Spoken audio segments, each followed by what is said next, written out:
आज आपल्या लाडक्या बाप्पाचं आगमन झालं आहे आणि त्याच्या आवडीचा पदार्थ अर्थातच आम्ही मोदक बनवत आहोत। माझ्या आईने मोदकाचं पीठ मळून घेतले आणि मला काही मोदकाचा आकार येत नाही म्हणून मी ते फक्त गोल गोल करत होती। दरवर्षी माझी काकी आणि 2 बहिणी ह्यांच्यावर आम्ही मोदकाची जबाबदारी सोपायचो, पण यावर्षी ते नाहीत काही कारणास्तव, त्यामुळे आम्हाला त्यांची खूपच जास्त आठवण यायला लागली। माझ्या आईने सुरणासाठी एक विशिष्ट पद्धत वापरली होती।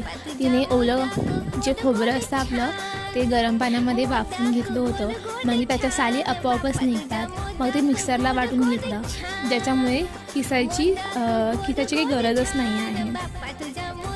आणि आम्ही कसं तरी ते मोदकाचा आकार बनवत ते सगळं करून घेत होतो। त्याच्यानंतर माझ्या आईने पारंपरिक पद्धतीने ते चुलीवर वाफेला ठेवले।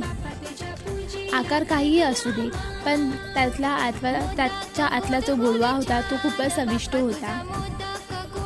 ते मोदक कोणाला नाही आवडले तरीही गणपती बाप्पाला नक्कीच आवडतील।